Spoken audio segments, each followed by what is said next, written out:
여러분 안녕하십니까? 경제 현장 오늘 고광철입니다. 오늘의 주요 뉴스 전해드리겠습니다. 내수 부진이 이어지면서 자영업자가 최근 2달간 20만 명 넘게 줄어든 것으로 나타났습니다. 통계청이 집계한 1월 자영업자 수는 550만 명으로 코로나 피해가 이어졌던 2023년 1월 이후 가장 적은 규모입니다. 자영업자를 느끼는 부담은 원자재와 재료비, 인건비, 임차료 순이었습니다. 올해 서울 아파트 거래량이 늘어나면서 작년 말보다 상승 거래 비중이 확대되고 있습니다. 부동산 R114가 1, 2월 서울 아파트 거래량을 분석한 결과 55%가 직전 2달간 거래된 가격보다 오른 것으로 나타났습니다. 하지만 서울시는 토지거래 허가구역 해제 이후 전용 84제곱미터의 매매 가격 상승률이 1%에 그쳤다며 대세 상승론을 일축했습니다. 대기업으로서는 드물게 삼성이 오늘부터 신입사원 공채를 시작합니다. 채용에 나선 삼성 관계사는 삼성전자, 삼성디스플레이, 삼성전기 등 모두 16곳으로 17일까지 삼성채용 홈페이지 삼성커리어스에서 지원을 받습니다. 상반기 공채 인력 규모는 7,000명 정도로 예상됩니다. 여야가 배우자 상속세 폐지의 뜻을 모으면서 상속세 개편이 속도를 낼지 주목됩니다. 여야는 상속세 일괄 공제와 배우자 공제 확대에 의견 차이가 크지 않았는데 배우자 상속세 폐지가 새로운 이슈로 등장한 겁니다. 배우자 상속세가 폐지될 경우 상속세는 얼마나 줄게 될지, 가족 관계에는 어떤 영향을 줄지 이어지는 집중 진단에서 살펴보겠습니다. 경제 현장 오늘은 SBS BG앱과 유튜브에서도 실시간 시청 가능합니다. SBS BG앱을 다운받아 시청하면 더 많은 정보와 뉴스를 볼 수 있습니다.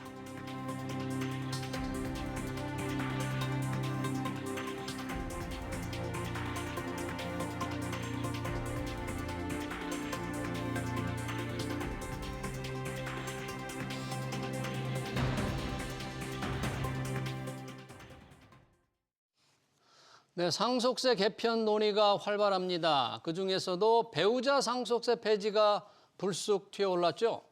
작년 세제 개편안에 발목을 잡던 정치권이 배우자 상속세 폐지의 뜻을 같이 하는 것처럼 보입니다. 실현될 경우 상속 관행이 확 달라질 텐데요. 윤석열 대통령의 석방으로 정치 환경이 급변하면서 상속세 개편 논의가 과연 결실을 맺을 수 있을지는 의문입니다. 배우자 상속세 폐지 어떤 의미가 있는지 토론해 보겠습니다. 오문성 한양여대 세무회계학과 교수, 나태현 세무법인 하나세무사 나오셨습니다. 어서 오세요. 네, 안녕하십니까.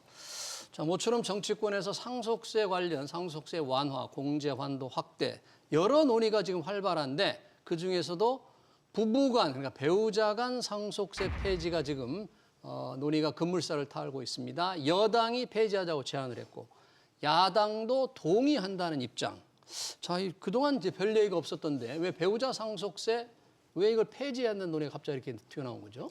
예, 배우자 상속세에 대한 폐지 문제는 실은 정확히 표현하면 배우자에 대한 상속세, 그 공제해주는 거, 네. 공제 항목을 무제한으로 해주자는 얘기인데요. 공제 이게, 무제한. 공제 네. 무제한. 근데 이게 왜 나왔냐면 이 배우자라고 아버지와 어머니가 같이 이제 혼인 생활을 영위한다는 것 자체가 예. 그러다가 아버지가 돌아가신다. 네. 그래도 아버지와 어머니는 같은 세대라는 거죠. 세대, 한 세대. 그렇죠. 그래서 보통은 원 제너레이션을 30년 정도로 보거든요. 예. 그래서 보통 아버지와 아들의 보통 차이가 평균 한 30년 나는데 아버지 어머니는 같은 세대라는 거죠. 네. 그 세대이고. 그리고 또 하나는 혼인 생활에서 이제 지금 우리가 만든 조성한 재산들은 아버지 어머니가 같이 노력하신 거라는 거예요. 함께 일군 재산이다. 경제 공동체. 그래서 경제 공동체라는 의미, 이 두 가지가 있기 때문에 실제로 뭐 미국 같은 경우도 이 배우자에 대한 상속 공제는 무제한으로 해주고 있거든요. 예. 그래서 만약에 배우자가 살아 계시다 그러면 일단 상속에 대해 상속세 부담을 거의 안 지게끔 하는 거죠. 무제한한다는 게. 그래서 그렇군요. 그 문제가 지금 현재 나오는 거고 예. 어찌 보면 이제 우리가 상속세 문제에서 개선할 점이 굉장히 많거든요. 예. 이것저것 많은데 그 중에서도 이 부분은 누구나 같이 동의할 수 있는 부분이다. 아, 누구나 동의할 수 누구나 있는 논리적으로 여기에 대해서 그거 뭐 안 되겠는데 이렇게 말할 사람이 별로 없기 때문에 지금 현재 국민의힘에서 이제 제안을 했고 예. 지금 이재명 대표가 하답을 하셨잖아요. 예. 그래서 그렇게 해서 지금 시작되는 거죠. 그러니까 이제 상속세가 추구하는 게 부를 좀 대물림하는 걸 조금 막아보자는 건데 이건 부의 대물림이 아니다잖아요. 예, 그렇죠. 일단 부부는 수평 관계니까 예, 예. 그리고 같은 세대니까 예. 부지 상속세를 매기면 안 된다는데 그런데 수십 년간 매겨왔단 말이죠. 이제야 얘기를 하게 됐는데 예.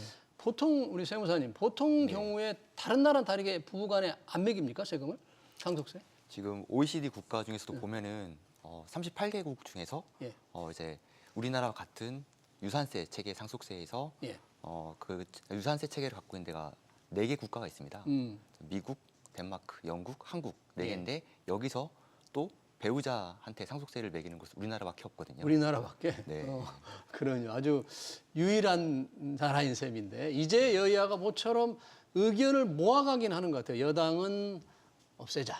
야당이 이게 반대할 줄 알았는데 좀 뜻을 같이 한다는 얘기를 하니까 뭔가 법안 논의가 어느 정도 진전될지는 모르겠는데 만약에요 배우자 상속세 이게 폐지하는 게 이제 합의가 될 경우에 법이 많이 통과된다고 할 경우에 이 부부간에 상속하는 경우에도 같은 세대이고 재산을 함께 읽었다고 하지만 가는 돈이 만약에 수천억 원이다 또는 수조 원의 주식이다 이런 경우에 세금 없이 간다 그러면 혹시 국민들이 어떻게 생각할까요?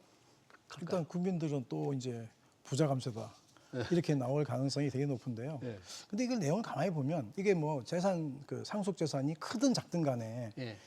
배우자에 대한 상속 공제에 대해서 한도 없이 빼준다는 의미는 이걸 가세하지 않겠다는 의미가 아니라 나중에 조금 얘기한 이제 다른 부분이 있지만 예. 일단은 여기까지는 가세하지 않겠다는 게 아니라 가세 시기를 디퍼시켜주겠다. 늦춰주겠다는 의미이기 때문에 이게 그러니까 지금 어찌 보면 아주 부자들은 괜찮지만 정말 우리 그 이재명 대표가 말씀하셨잖아요. 강남에 집이 한 채 있는데 18억까지는 빼줘야 그 집에 살 수 있을 거 아니냐. 그 말 나오는 게 네. 아버지 돌아가시면 상속세 내야 되니까 네. 지금 이게 뭐 18억 그 정도까지 안 빼주면 예. 그 집이 한 채밖에 없는데 그 집 팔아서 잘못하면 상속세 내야 될 판이다. 예. 그래서 이게 좀 스트레스 받게 하는 거죠. 그래서 이 부분은 아까도 제가 모두에 말씀드렸지만 정말 여기에 대해서는 특별히 반대할 논리가 별로 없어요. 그리고 또 하나는 우리가 뭐 그 이혼할 때 예. 서로가 이제 재산 분할하지 않습니까? 재산 분할하죠. 재산 분할하게 되면 거기에 대해서는 가세 안 하거든요. 또 분할했다고. 그런데 이게 지금 만약에 요 지금 배우자 상속 공제에 대해서 무제한으로 안 빼주게 되면 결혼하고 있는 사람은 현재 결혼 상태에 있는 사람은 재산 그 상속세를 내야 되고 예. 만약에 이혼하기 직전 아니 그러니까 사망하기 직전에 이혼을 해버리면 예. 그건 또 이제 안 내게 되는 상황이 되어서 예. 이것도 굉장히 불공평하다, 불공정하다 그러네요. 그런 얘기를 할 수 있는 거죠. 네. 그러니까 이제 배우자 간의 상속세 때문에 뭐 위장 이혼한다 그런 얘기들도 부자들 간에 좀 있는데 우리 세무사님께서 보시기에 많은 얘기를 좀 들으시거나 실제 뭐 컨설팅을 했을 것 같은데요. 실제 그런 일이 조금 있습니까? 부자들 간에 위장 이혼? 위장 이혼으로 이제 바뀌는 것은 이제 증여세 이슈고요. 증여세? 네, 이제 부부가 전체 갖고 있던 재산을 이제 각자 자기 몫을 나눠 갖는 거지 않습니까? 재산 네. 분할이란 거가. 근데 이거 상속은 이제 이 재산 자체가 다시 또 세대 간에 자녀에게 내려갈 때 이제 상속세 문제인데 예. 이제 나눠 갖는다고 해가지고 자녀한테 내려갈 재산이 줄어드는 건 아니잖아요. 어차피 때문에, 나중에 네. 상속을 하게 되니까. 네, 그래서 상속세 쪽을 위한 이슈라기보다는 이제 증여세로 재산을 나눠 가졌을 때 네. 과도하게 재산 분할을 해서 증여세를 회피했다는 이런 조사 사례는 있었습니다. 실제 위장 이혼 그런 건 못 보셨어요? 뭐 이걸 갖고 뭐 대놓고 이 절세를 위해서 뭐 위장하려고 하는 분들도 있겠지만 네. 제가 접해본 걸로는 그냥 조사 사례에서 네. 뭐 보통 배우자의 재산 형성 기여도가 50%라고 했을 때 배산 분할해도 절반 정도는 가독으로 합리적이다 인정을 해주겠지만 한 80% 이상 과도하게 재산 분할해서 국세청에서 증여세 조사가 나온 겁니다. 네, 그러니까 배우자한테 과도하게 이혼할 때 나눠주는 것도 증여세를 물릴 가능성이 있군요. 절반 하지 않고. 맞습니다. 예. 네, 그런 사례는 좀 있다. 근데 위장 이혼 이게 지금 이제 우리가 상징세에 대한 얘기를 하고 있지만 양도소득세 1세대 1주택 문제 때문에요. 위장 이혼하는 경우를 제가 봤습니다. 사건에서. 1세대 1주택 때문에? 왜 1세대 왜냐면 두 채 있는데 둘이 이혼하면 1세대 1주택이 되니까. 그래서 그걸 이제 실제 이제 처분청에서는 계속 이제 이 사람들이 같이 살고 있느냐, 예. 안 살고 있느냐 막 조사하고 막 그런 사례들이 있거든요. 예. 제가 이제 국세심사위원회 이제 심사위원 할 때 그런 사건을 몇 개 봤는데 실제 의미는 위장 이혼이라고 하는 것은 우리가 이제 세금 때문에 실제로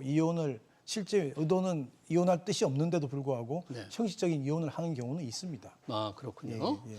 자, 그러면 이제 배우자 상속세 폐지를 지금 얘기하기 전에 계속 지금 여야가 상속세 공제 한도를 올리는 방안을 얘기했거든요. 예를 들면 여당은 정부도 그랬죠. 배우자 공제 최소 5억, 자녀 공제 5억 원을 높이자고 그랬고 야당은 일괄 공제 8억, 배우자 공제 10억 원으로 높이자고 주장했는데 세무사님께서 한번 보시기에 지금 예를 들면 20억 원을 만약에 상속한다고 할 경우에 이 차이가 상속 차이가 어떻게 달라집니까? 정부 안으로 보면은 이제 배우자 공제 5억하고 자녀 한 명당 5억씩 공제해 주다라고 하면은 예. 배우자 한 명에 자녀 2명이면은 15억이 공제가 되지 않습니까? 15억. 예. 예, 그러면은 20억에서 15억 빼면은 이제 과표가 5억이 될 것이고 지금 현행 세율로 하면은 세금이 9천만 원 정도 됩니다. 예. 근데 야당 안으로 해보면은 이제 일괄 공제가 8억, 예. 배우자 공제를 최소 10억 해준다고 해서 18억을 공제하면은 20억에서 18억 공제하고 과표가 2억이 될 것이고 세금이 그렇게 되면은 한 3천만 원 정도 나오거든요. 그러니까 지금 야당안이 자녀가 둘 있는 경우에는 야당안이 좀 유리하네요. 맞습니다.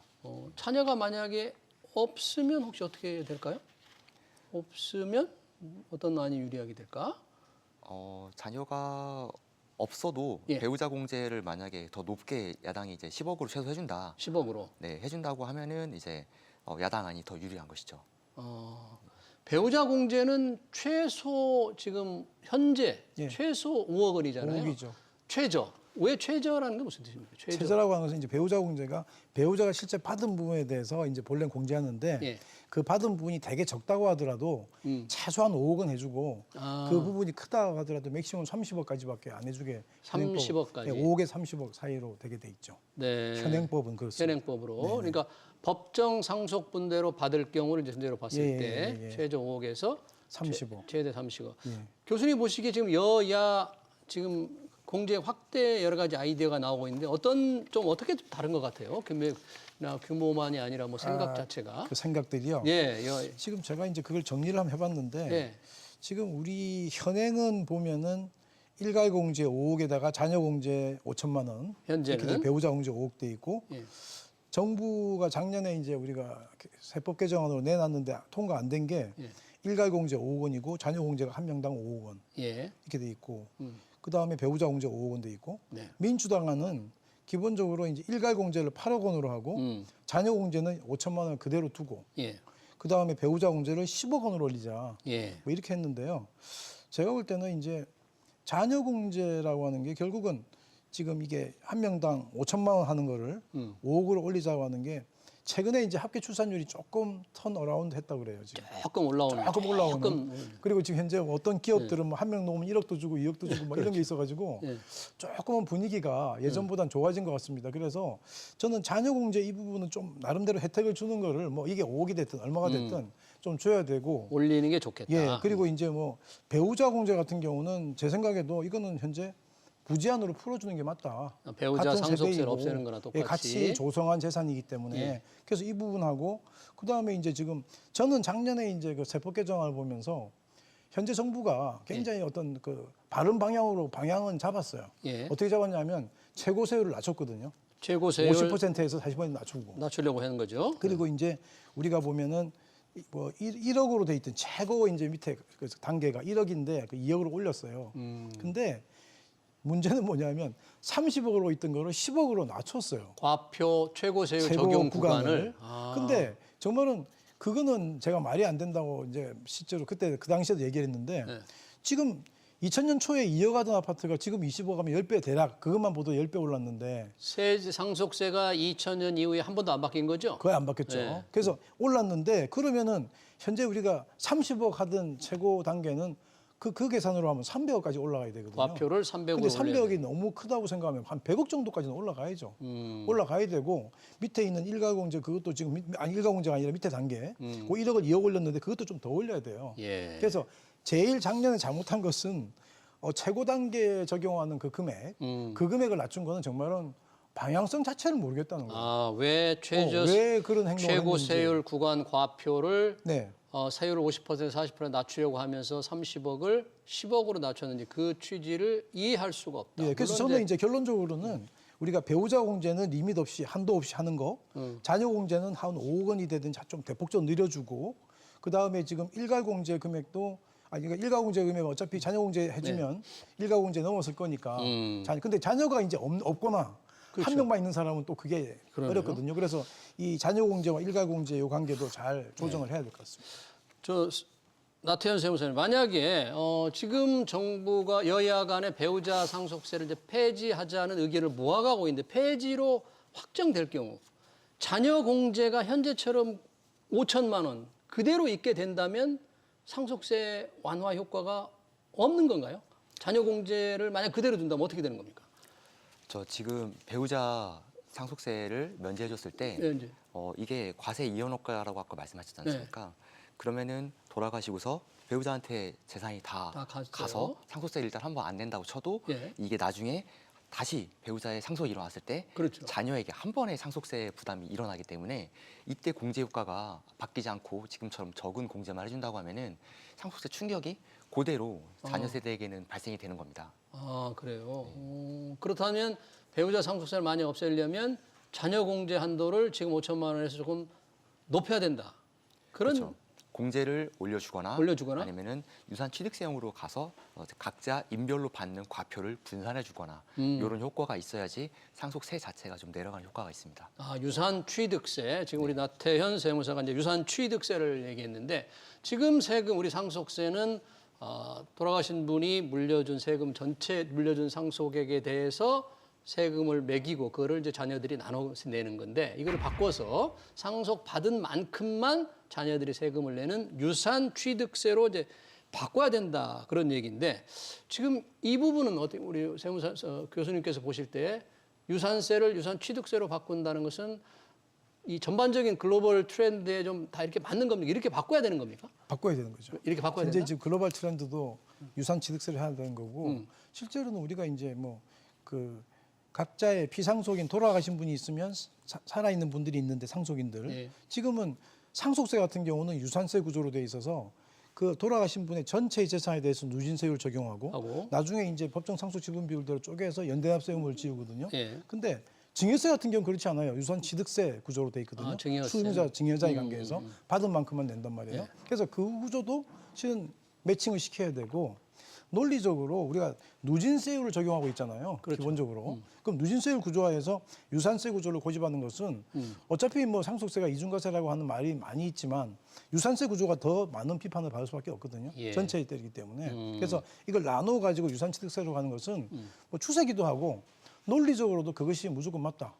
합리적이다. 예. 그래서 현재 지금 그 부분도 제가 보면은 그 나름대로 여야가 잘 합의할 수 있는 부분이다. 적정 지역에서. 지금 왜냐하면 서로 부딪히는 부분들이 있거든요. 근데 잘 안 물러나는 부분이 있어요. 그게 뭐냐면 그 세율 문제거든요. 예. 세율을 낮추는 문제는 지금 야당이 전혀 물러날 네, 뜻이 세율은 없어요. 한번 저희가 또 예, 얘기를 예, 해보고요. 예, 예. 우선 유산세를 유산 취득세 상속 받은 만큼만 상속인이 낼 수 있게 바꾸려고 한다는 경우에 한번 사례를 들면서 실제 어느 정도로 세금이 좀 줄게 될까요? 20억 원을 뭐 자녀 2명에게 상속한다고 예를 들자면 실제 유산세가 유산 취득세로 바뀌면 세금이 어느 정도 줄까요? 유산세 체계에서는 20억 전체에 대해서 누진세율을 적용해서 예. 세금을 계산하게 됩니다. 그러면은 당연히 더 큰 과표가 적용이 되니까 예. 더 높은 구간에 세율을 적용받을 것이고 예. 당연히 세금이 더 높게 나오겠죠. 근데 이제 만약에 자녀가 2명이어서 예. 20억이 10억, 10억 10억, 절반으로 10억? 내려가면은 과표가 각각 10억씩만 적용되니까 당연히 누진세율 구조에서 더 낮은 세율만 적용을 받을 것이고 예. 당연히 더 낮은 세금만 그 계산이 되거든요. 예. 그렇게 해서 단순히 이인한테 분산된 거를 합치면 그냥 합쳐서 누진으로 계산했었던 세액보다 2명이 그 나눠 가든 세금을 더한 것이 더 적습니다. 아, 그렇게. 그러니까 유산 취득세로 바꾸면 이 상속받은 사람의 상속세 부담이 많이 줄어들다는데 아마도 정부는 이게 상속세가 줄어들까 봐 이걸 그대로 유지해 왔는지 수십 년간 유지해온 상속세의 근간이 바뀌는 건데 네.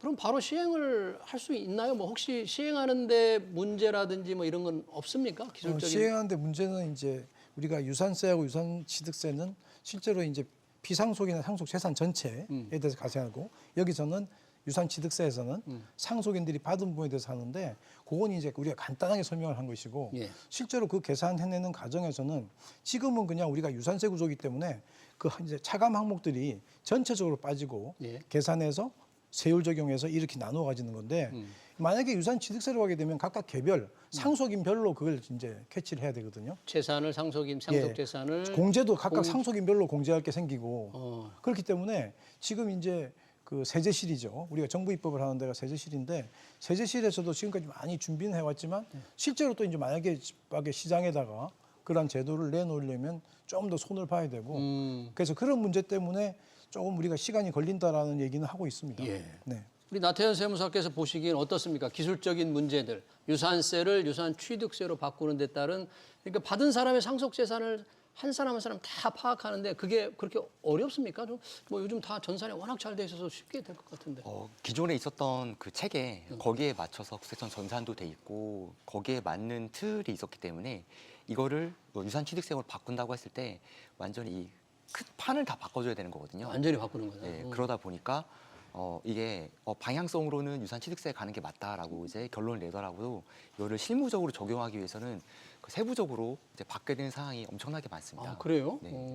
좀 구체적으로 예를 들면 뭐가 그렇게 다 바뀌어야 되는 거예요? 아까 문성 교수님께서 말씀하신 것처럼 이제 상속인별로 이제 각각 다 그 받은 재산과 그 사전에 받았던 것과 그런 공제 다 이런 것들을 인별로 다 판단해서 판단해가지고. 다 계산을 해야 되기 때문에 예전 체계에서는 그냥 돌아가신 분에 대해서만 좀 더 편의적으로 이렇게 할 수 있었는데 예. 개개인별로 나눠졌을 때는 투입해야 되는 시간과 분석력과 행정력이 훨씬 많이 소모가 됩니다. 국세청 사람들이 할 일이 많아지겠네요. 맞습니다. 그러면 설령 정부가 이렇게 발표를 하고 여야가 합의한다고 하더라도 유산세를 유산취득세로 바꾼다고 하더라도 실제 집행에는 뭐 한 3년 내지 5년 후가 되겠네요. 저는 뭐 3년, 5년은 너무 멀고요. 그래요? 3년, 5년은 너무 멀고 뭐 하여튼 금방 이렇게 하기는 쉽지 않을지 모르지만 합의하도 근데 이제 지금까지 계속 준비는 해왔어요. 그래요? 실제로 준비는 해왔기 때문에 저는 뭐 만약에 마음 먹으면 뭐 내년 정도는 할 수 있지 않을까 생각을 하고요. 아, 그래요? 실제로 이제, 집행하는데. 예, 구체적으로 이게 왜 그러냐 그러면 이제 정부가 아까는 피상속인에 대한 정보에 이제 우리가 포커싱을 하잖아요. 네. 근데 상속인 전체에 대한 정보가 다 또 지금 캐치를 해야 되니까 예. 그 자체도 어렵고 예. 그다음에 거기에 대한 어떤 스트럭처를 그 구조 자체를 예. 각각의 항목 그 상속인별로 이렇게 맞춰야 되는 거 예. 그런 게 다 문제죠. 그래서 그게 나중에 이제 어떤 모습으로 나올지는 모르겠으나 예. 그런 것들이 다 이제 어떻게 완비되어야 시장에 나올 수가 있는 거죠. 네. 또 재산가들은 이런 유산세가 유산취득세로 바뀌는 거에 대해서 상당히 관심이 많겠네요. 어떻습니까? 조금만. 고액자산가들 입장에서는 예. 안분해서 나눠 갔더라도 어차피 최고 세율을 적용받을 겁니다. 아주 고액 자산가. 네. 초고액 자산가들 같은 경우에는 자녀들이 나눠서 받는다고 한들 이미 최고 세율 구간의 재산 과표일 것인데 나눠서 받아도 이미 최고 세율 구간일 것이거든요. 예. 그렇기 때문에 세율 인하가 있지 않는 이상 고액 자산가 입장에서는 유산취득세 자체로 물론 절감 효과는 있지만 엄청나게 큰 절감 효과를 보기는 힘들고 세율 인하가 훨씬 고액 자산가들에게는 유리한 그 방향입니다. 아, 그래요? 고액 자산가들의 경우에는 유산 취득세로 바뀐다 하더라도 워낙에 이제 물려받는 재산이 많으니까 큰 의미가 없을 수도 있다는데 지금 최고 세율, 우리 상속세 최고 세율은 50%입니다. 여기에 최대 주주의 할증 20% 해서 60%, 그리고 50% 실질적으로는 60%인 셈인데 네네. 정부는 이걸 좀 10% 50%를 40%로 낮추겠다고 제안을 작년에 했습니다. 통과가 물론 안 됐습니다만 최대주주 할증 20%도 없애겠다 그러는데 자, 이 부분에서 야당의 반대가 굉장히 큰 것 같아요. 이 부분은 좀 합의가 이루어질까요? 이 부분에 대해서 야당의 이제 반대가 굉장히 센 이유는 야당에 대한 정체성, 민주당에 대한 정체성이 아마 국민의힘 쪽하고는 좀 다르기 때문에 자기들이 이 부분을 놓으면 정말은 자기네들이 어떤 지지자들에 대해서 상당히 많은 비난을 받을 것이다 예. 라고 하는 그런 걱정을 하고 있는 것 같습니다. 근데 이제 저는 그 걱정도 이제는 조금은 예전에 상속세가 처음 들어올 때 그 한 몇십 년 전에 들어올 때 50년 전 이럴 때 하고 지금 상황이 달라졌기 때문에 예. 최근에 뭐 여론조사한 거 보면 상속세의 최고세를 낮추자라고 하는 것에 대해서 동의하는 사람이 50%를 넘어가는 것 같아요 지금은. 절반이 넘었어요? 절반이 넘어가는 거죠. 제가 그래요? 신문 기사에 뭐 그게 서로 조사한 기간마다 좀 다르긴 하지만 그런 어떤 그 자료들이 나오는 걸 보면 지금은 국민들 중에도 우리나라의 상속세 세율이 너무 높다. 왜냐하면 지금 우리가 항상 일본을 비교하는데요. 일본은 예전에 상속세 세율이 75%인 적도 있었습니다. 지금은 일본은 50%죠? 55%. 55%. 5%인데 지금도 뭐 일본은 신문의 기사에 나와요. 우리가 이제 지금 현재 상속세를 완화하려고 하니까 아 일본은 강화하는데 우리는 역주행한다 그러는데 그게 실은 역주행한다 하더라도 일본만 보고 역주행하는 거지 다른 사람 정주행입니다 다. 다른 데는 다 지금 완화하고 있는데 일본이 현재 그렇게 한다고 해서 일본하고 우리가 다른 길을 간다고 해서 우리가 역주행하는 건 아니거든요. 일본이 역주행하는 거죠. 아 그래요? 어찌됐든 이 최고 세율 인하에 관해서 야당은 좀 입장이 확고한 것 같습니다. 절대 받아들일 수 없다. 실제 행정이나 실무 이렇게 하시고 볼 때 이 최고 세율 수준을 우리는 좀 너무 높다. 혹시 이렇게 보십니까, 우리 세무사님? 그렇죠. 보통 이제 재산의 절반 물려주는 재산의 절반이 세금으로 나가는 거지 않습니까? 50%니까. 그러다 보니까 이제 그 지금 같은 체계에서는 말 그대로 강남의 집값이 물가가 너무 많이 올랐지 않습니까? 그렇죠. 그런데 이제 세금을 내려고 하면은 살던 집도 팔아야 되면은 그럼 배우자는 어디서 살아야 되고 자녀들은 어떻게 해야 되지? 이런 실질적인 안정성이 깨지는 문제가 있거든요. 그러다 보니까 그런 세율 자체가 높은 부분 그게 물가 상승하고 20년 전에 물가 상승하고 지금 물가 상승하고 괴리가 상당히 좀 큽니다. 네, 그러네요. 이제 20년 처음 고쳐진 게 마지막으로 고쳐진 게 2000년이었죠. 그 이후에 벌써 이 뭔가 물가 재산 가치가 크게 올랐는데 상속세만 그대로 있으니까 이제 현실을 반영하지 못하는 측면이 최근에 어디 신문 기사를 보니까 이게 그림으로 그려져 있는데 뭐 굉장히 가장된 것 같긴 해요. 어떻게? 100이라는 주식을 들고 있는 사람이 상속 한번 하면 60% 내고 40 남고 40에서 60 내고 나면 24 빼니까 16 남고 근데 이게 지금 가장된 건 맞는데요. 왜냐하면 중간에 이제 실제로 빼는 것들이 있으니까 공제가 좀 하지만 있으니까. 큰 맥락에서는 이게 벗어나지 않는다는 거예요. 한 세대에서 상속이 이루어지면 100에서 40 남고 40에서 16 남아. 그럼 16에서는 또 어떻게 남겠어요? 16에다가 60% 아니 9.6 빼면 하여튼 그런 식으로 지금 내는 건데 이게 지금 이게 좀 가장된 건 저도 당연히 알고 있지만 이게 지금 우리나라의 상속세의 세율이 엄청나게 높다고 하는 걸 보여주는 현실입니다. 예. 특히 최대 주주 20% 할증에 관해서 여야와 여당 그리고 정부는 없애자고 하는데 야당은 이제 반대하면서 그런 얘기도 하는 것 같아요. 이게 가업 상속 공제 한도가 있는데 이것까지 더 해줄 필요가 있느냐? 공제 한도 때문에 다양한 방법으로 사실 공제 가업을 넘겨주면서 공제를 다 받는 경우가 많다. 뭐 요즘 서울 외곽에 커피숍, 베이커리 대규모로 세워지잖아요. 이게 가업상속 공제 때문에 세운다 그런 얘기도 있더라고. 그렇게 해주시죠. 네, 맞습니다. 그래요? 근데 이제 가업상속 공제를 받으려면은 이게 사후 관리적으로 지켜야 되는 부분도 많고 사후 관리하는 게. 네, 이게 만약에 지금 내가 상속이 일어났을 때 공제를 받는다고 해서 신고할 때는 공제를 받았지만 사후 관리 요건을 못 지키면은 또 추징을 이제 토해내야 되는 부분이 있거든요.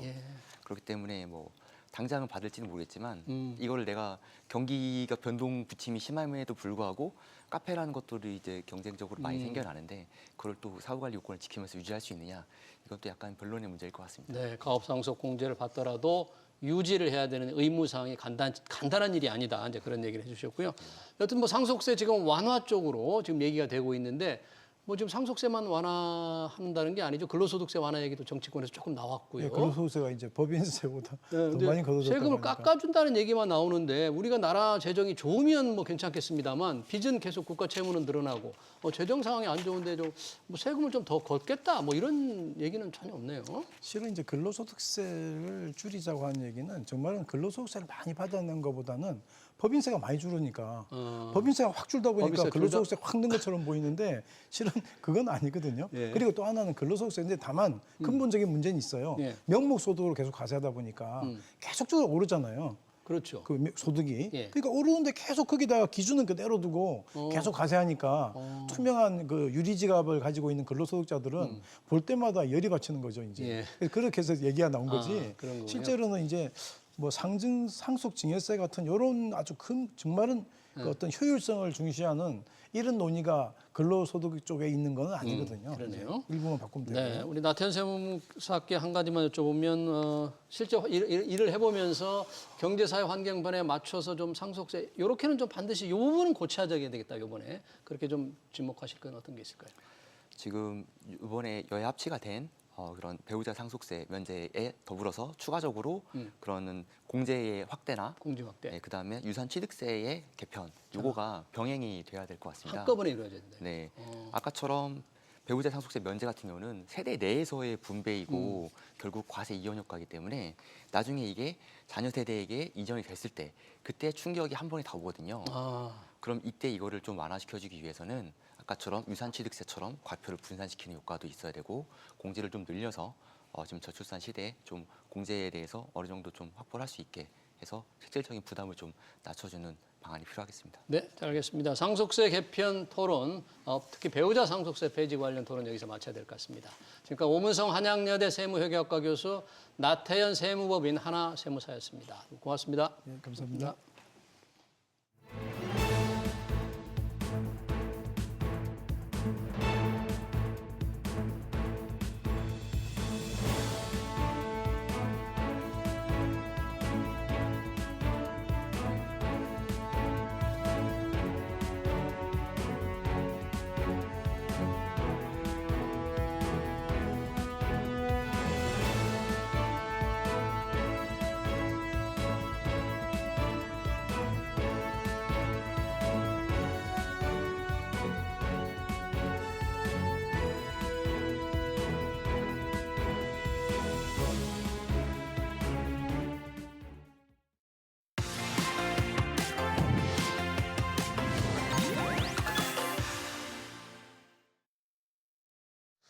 네, 지난 2월 미국의 비농업 고용이 예상치를 밑돌았습니다. 경기 침체 우려가 제기됐는데요. 하지만 파월 연준 의장이 낙관론을 펴면서 지난 주말 뉴욕 증시가 기지개를 폈죠. 트럼프 대통령의 관세 정책 등 글로벌 불확실성이 여전해서 투자자들은 긴장의 끈을 놓지 못하고 있습니다. 우리 증시는 정치적 불확실성을 통과해야 하는 어려운 상황입니다. 어떤 흐름을 보일지 이경민 대신증권 FICC 리서치 부장 모시고 얘기 들어보겠습니다. 어서 오십시오. 네, 안녕하십니까. 네. 자, 뉴욕 증시는 뭐 지금 트럼프 발언에 따라서 좀 일희일비하는 것 같은데 네. 뭐 전체적으로 지난 주말에는 고용 지표가 조금 안 좋았고 네. 여러 가지. 근데 증시는 좀 올랐어요. 네. 어떤 변수가 있었습니까? 일단은 뭐 트럼프 발언에 일희일비하는 것도 맞긴 하지만 예. 지금 미국 증시를 억누르고 있는 것은 성장에 대한 불안이거든요. 경기 둔화에 대한 불안. 예, 경기 둔화를 넘어서 침체가 아니냐. 오, 그리고 또 넘어가서 트럼프 정책에 대한 불확실성까지 가세하면서 스태그플레이션 얘기까지 나오고 있거든요. 그래요. 지금. 스태그플레이션이 얼마나 무서운 거냐면 예. 경기는 침체인데 물가는 오르는 거라서 어떤 방법으로 쓸 수 없는 되게 어려운 상황인데 예. 저는 이런 걱정들이 좀 과하다라고 생각을 하고 있습니다. 세그플레이션 우려는 좀 과하다. 네. 왜요? 지금 미국 GDP 성장률이 3%대를 유지하다가 이제 2%대로 진입하는 과정이거든요. 3%대가 정상이었을까요? 2%대가 정상일까요? 미국 경제를 봤을 때.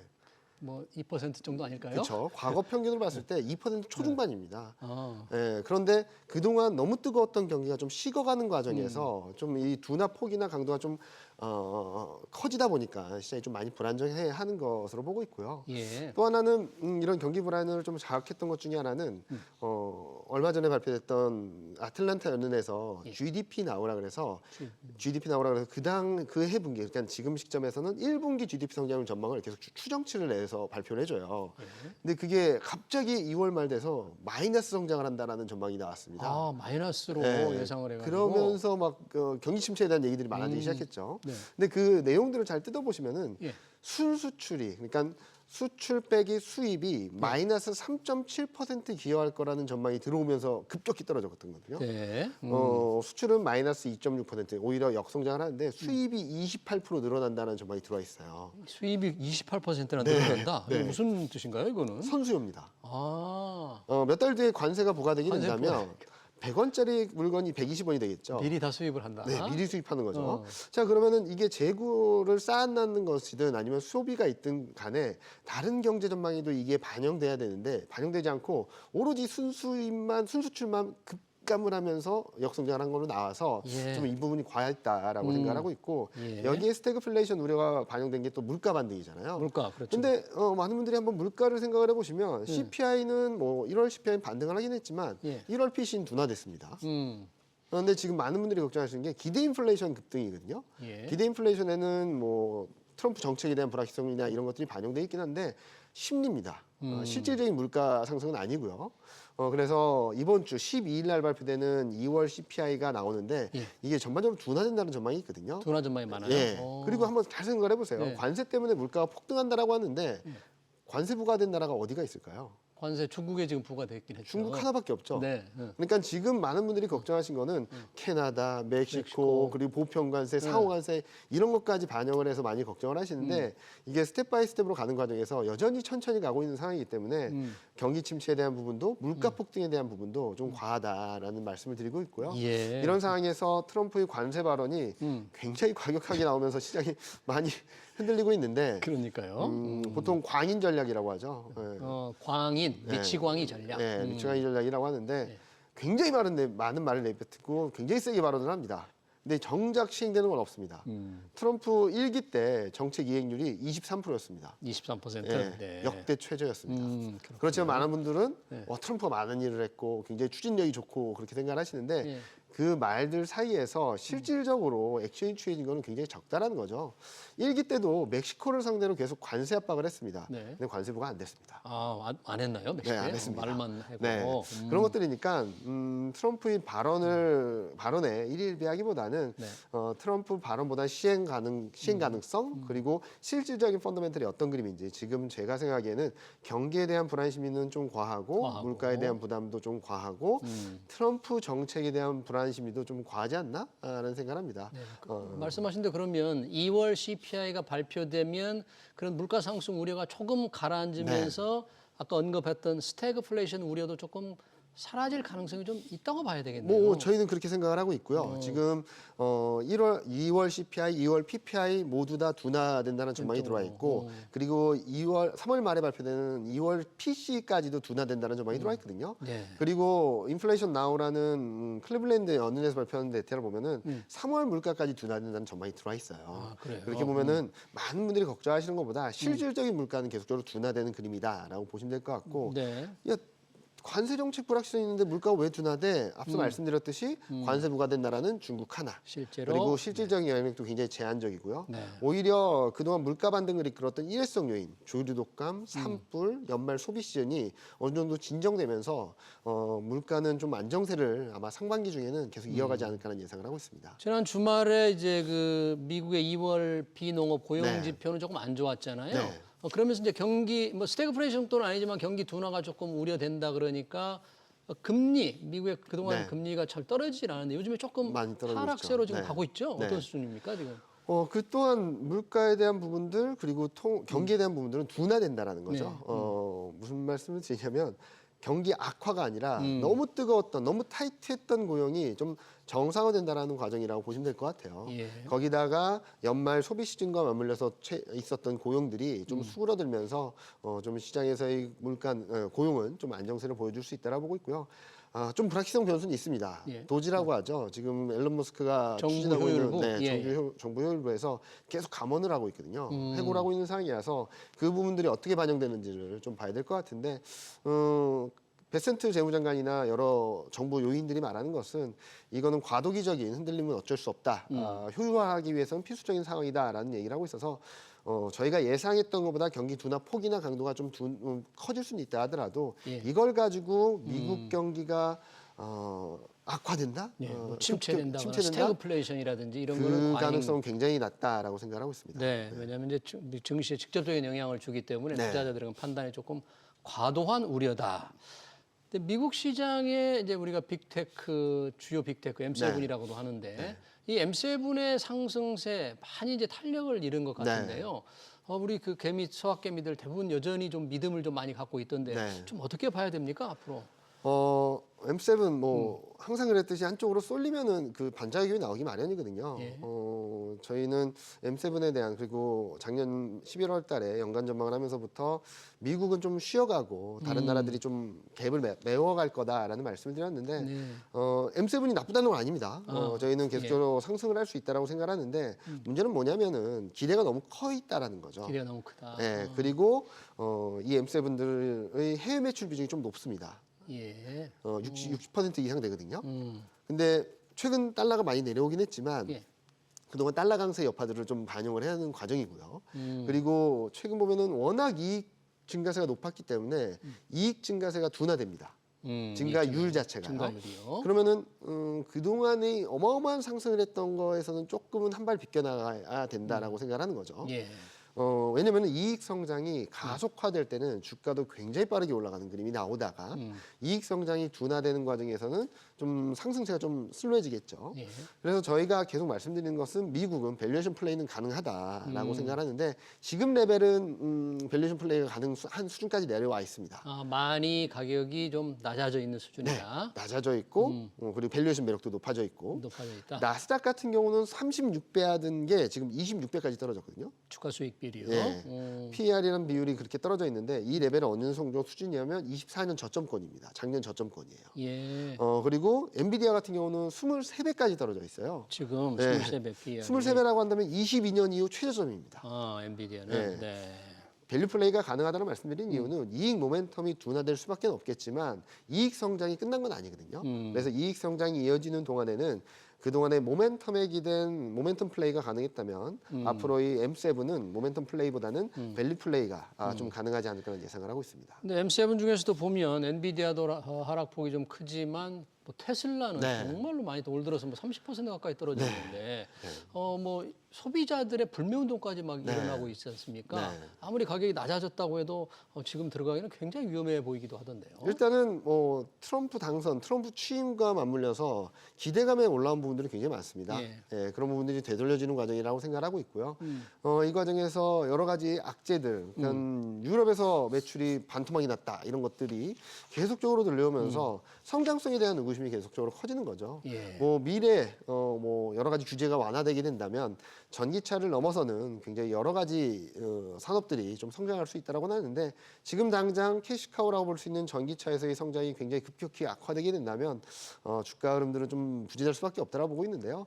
지금 레벨이면 뭐 그리고 고점 대비 30% 이상 빠졌으면 추가 급락보다는 좀 분위기가 어디쯤 반전될 수 있을지를 좀 지켜보시는 게 좋지 않을까라는 말씀드리고 싶습니다. 네, 아까 방금 전에 이제 달러화 가치를 잠깐 말씀을 해주셨는데 트럼프 2기 행정부 시작되면서 뭐 달러가 좀 강세를 떼지 않겠나 이런 전망들이 있었는데 의외로 지금 약세를 보이고 네. 있잖아요. 왜 그런가요, 지금? 일단은 달러는 그동안 강세를 보였던 것은 여러 가지 변수들이 좀 맞물리면서 시장에서 불안감들이 좀 증폭됐던 영향이라고 생각하고 있고요. 지금 약세 흐름들이 좀 자연스러운 과정이다라고 생각하고 있습니다. 물가 안정, 그리고 예. 금리 인하, 그리고 미국 경제 성장률이 둔화되는 그림들이 달러를 강세를 이끌 수 없거든요. 한편 최근 굉장히 빠르게 달러가 약해지고 있는데 그 이유는 첫 번째로는 유럽에서의 변화입니다. 유럽? 네, 예. 유럽에서의 재정 집행위원은 국방비 지출을 늘리겠다라는 얘기를 했고, 그리고 독일에서도 강력한 경기 부양 정책을 내놓으면서 재정 정책을 내놓으면서 지금 기대하지 않았던 유럽 경기 회복에 대한 기대 심리가 커지고 있거든요. 아, 유럽에. 네. 네. 그러면서 유로화가 좀 강해지고 있는 강해지고 있고요. 달러 인덱스의 가장 많은 비중을 차지하는 50% 이상 차지하는 게 유로화입니다. 그래서 유로화와 달러 간의 흐름들을 보면은 상관관계가 마이너스 0.91 정도로 거의 정반대로 흘러가거든요. 거기다가 엔화도 강해지면서 네. 전반적인 달러 약세력이 커지는 그림이 아닐까라는 생각을 하고 있는데 그러면은 반드시 물어보시더라고요. 예. 근데 왜 원달러는 왜? 이러냐? 뭐 유로화 오르고 엔화 오르는데 왜 우리 원화만은 계속 떨어지는 거야? 왜 원달러 환율은 계속 높은 거야? 이렇게. 만약에 달러만의 이유로 좀 약세가 이어졌다면 원달러율도 좀 내려가는 그림이었겠죠. 그런데 달러 외적인 요인들로 인해서 달러 약세가 좀 세게 나왔다는 측면에서 지금 원달러율은 아직까지 제대로 된 흐름들을 보여주지 못하고 있고 예. 또 한편으로는 국내만의 리스크 변수가 있죠. 정책 리스크가 아직까지 남아있다 보니까 환율에 대한 부분들이 좀 아직까지는 안정되지 못하고 있다라고 생각하고 있습니다. 정책 리스크가 해소되는 시점에서는 원달러율도 지금 1,400원 밑으로 내려가는 그림은 충분히 보여줄 수 있고 또 하나는 금리 인하 했고요. 그리고 재정 정책 펼치고 있는 상황에서 한국에 대한 경기 회복에 대한 기대와 심리가 들어오게 된다면 원화도 좀 강세력을 높여가지 않을까라는 예상을 하고 있습니다. 네, 지금 우리 시장에 대해서 조금 이제 분위기를 말씀을 해주셨는데 네. 언급해 하시면서 이제 정치적 불확실성을 네. 얘기했잖아요. 근데 정치적 불확실성 이번 주가 사실 네. 중요한 주지 않습니까? 네, 이게 지금 헌재의 단행 여부가 네. 결정될 가능성이 있는데 이게 시장을 좀 어떻게 잔뜩 짓누를까요? 이게 어떤 중요한 고비가 될까요? 뭐 일단은 이 리스크가 해소되는지 여부에 따라서 시장의 반응이 좀 엇갈릴 수 있다라고 생각하는데요. 지금 폴리마켓이라는 사이트 들어가시면 예. 그 사이트가 뭐냐면 여러 가지 변수들에 대해서 베팅을 하는 사이트입니다. 폴리마켓. 네, 거기 가시면은 4월 전에 윤석열 대통령의 탄핵 확률이 나와요. 네.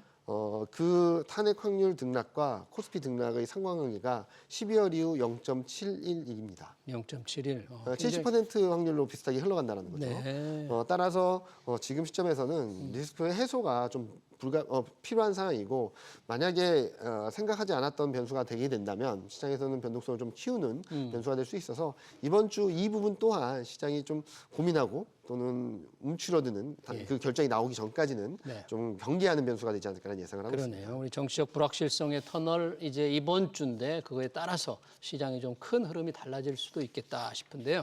이 종목을 좀 보면 여전히 삼성전자 그동안 참 투자자들한테 많은 실망을 줬어요. 이 HBM 경쟁력에 의구심을 좀 많이 줬는데 어떻습니까? 좀 이제 하반기로 가면서 또는 괜찮아질 것으로 조금 보시는 겁니까? 저희는 지금부터 좀 회복세를 보여줄 수 있다고 생각하고 있습니다. 지금부터? 네. 많은 분들이 HBM 얘기를 하고 있는데 엔비디아 많이 떨어져 있지 않습니까? 그렇죠. 네. 이런 상황에서 저희가 생각하는 것은 전자 같은 경우는 레거시 반도체의 흐름들을 좀 주목해봐야 된다는 생각을 하고 있습니다. 네. 그 이유는 중국 경기 회복인데요. 이번에 양회에서 굉장히 강력한 내수 부양 드라이브를 걸고 있거든요. 그러면 내수 부양 회복이 가능하게 된다면 IT 기기, 반도체 그리고 IT 가전 쪽의 수요도 좀 살아나면서 전반적인 레거시 반도체의 흐름들이 좀 좋아질 수 있지 않을까라는 예상을 하고 있고요. 이런 것들이 주가를 좀 끌어올리는 힘이 될 수 있다라고 보고 있습니다. AI 반도체에 대한 실망감들이 아직까지 남아있긴 하지만 레거시 반도체 쪽에서의 턴어라운드가 가시화되게 된다면 실적에 대한 부분들도 충분히 올라올 수 있는 부분이라고 보고 있고 이런 것들이 좀 아마 상반기 중에 보여줄 수 있다라고 보고 있어서 중국 쪽의 변수를 좀 주목해서 보자. 따라서 17일 날 발표되는 소매 판매나 산업 생산이 어느 정도 잘 나오는지가 좀 관건이 되지 않을까라는 예상을 하고 있습니다. 네, 자 중국의 경기 좀 회복에 따라서 네. 그 영향을 일반 반도체에서 조금 삼성전자가 영향을 받을 가능성이 있다 이런 전망을 해주셨네요. 요즘 우리 증시에서는 제일 주목받는 게 뭐 조선주도 조선주지만 방산주입니다. 네. 그동안 정말 큰 폭으로 올랐어요. 하나 에어로스페이스. 우크라이나 지금 휴전 얘기가 많이 나오지 않습니까? 러시아와 미국 간에 좀 직접적인談판이 지금 벌어지고 있는 것 같은데 그럼에도 불구하고 방산주의 좀 미래가 계속 밝다고 볼 수 있습니까? 뭐 지금은 우크라이나 휴전이 여부에 따라서 방산주가 움직인 게 아니라 글로벌리 국방비 지출이 늘어나고 있다는 데 좀 포커스가 맞춰져 있는 것 같아요. 3월 초에는 EU 집행위원장이 국방비 지출을 늘리는데 그게 재정준 측에서 좀 빼줄 수 있다라는 얘기를 하고 있고요. 예. 또 하나는 독일도 국방비 지출은 재정준 측에서 좀 빼는 합의안을 내놓고 있는 상황이라서 그동안 가로막고 있었던 국방비 지출에 대한 부담들을 좀 털어내면서 더 늘리려고 하고 있거든요. 네. 이런 그림들이 나오고 있는 상황이라서 저희는 방산주는 계속적으로 움직일 수 있다라고 생각하는데 다만 지금 흐름들은 좀 단기적으로 좀 많이 올라와서 과열이나 오버슈팅에 대한 부담들이 있기 때문에 좀 쉬었다 가는 그림이 나오지 않을까라는 생각을 합니다. 예. 지금 드리고 싶은 말씀은 지금 추격 매수보다는 조금 한 달 정도 쉬었다 갈 수 있기 때문에 조금 기다리면은 지금보다는 좀 싼 가격에 매수할 수 있는 기회가 오지 않을까라는 생각을 하고 있으니까 예. 서두르지 않아도 된다. 서두르지 좋은 마라. 그림들은 계속적으로 이어질 수 있다. 추세적으로 이어갈 수 있다라는 생각을 하고 있습니다. 네. 요즘 우리 증시 전반적으로 볼 때 외국인들은 여전히 순매도 흐름입니다. 네. 왜 그러죠? 앞서 말씀하신 것처럼 달러 인덱스는 떨어졌는데 원달러율은 안 떨어지잖아요. 원달러는 안 떨어지니까. 네, 그러니까 달러 대비 원화가 약한 거죠. 외국인 입장에서는 예. 살 이유가 없고 오히려 팔아야 되는 그림이다라고도 볼 수 있겠죠. 음. 그래서 앞서 말씀드렸던 것처럼 이번 주든 다음 주든 네. 언제가 됐든 국내 정치적 불확실성이 해소되는 게 좀 필요하다라고 생각하고 있고요. 그럼으로써 원달러율이 방향성을 밑에 쪽으로, 그러니까 워낙 강세 쪽으로 가져가게 된다면 외국인들은 더 적극적으로 들어올 수 있거든요. 왜냐하면 지금 달러 대비 원화 강세 강도, 원화 약세 강도가 사상 최대치까지 올라와 있습니다. 아, 그래요? 네. 그동안에는 달러와 같은 흐름이었는데 지금은 달러는 떨어지는데 원화가 멈춰 있다 보니까 상대적으로 굉장히 약한 흐름이거든요. 지금은 불안해 보이는데 거꾸로 말씀드리면 외국인 투자자 입장에서는 원화가 강세로 가게 된다면 환율만으로 먹을 수 있는 수익을 낼 수 있는 폭이 더 커져 있다라는 거죠. 네. 이런 그림들이 좀 만들어져 있기 때문에 지금 흐름들이 부정적이라고 해서 비관적으로 보기보다는 저희는 외국인 투자자들은 원달러율이 1,400원 밑으로 간다는 컨빅션만 있다면 더 적극적으로 들어오면서 시장 상승의 하나의 동력이 될 수 있다고 생각하고 있습니다. 네, 잘 들었습니다. 주간 증시 전망 잘 들었습니다. 지금까지 이경민 대신증권 FICC 리서치 부장이었습니다. 부장님 고맙습니다. 네, 감사합니다.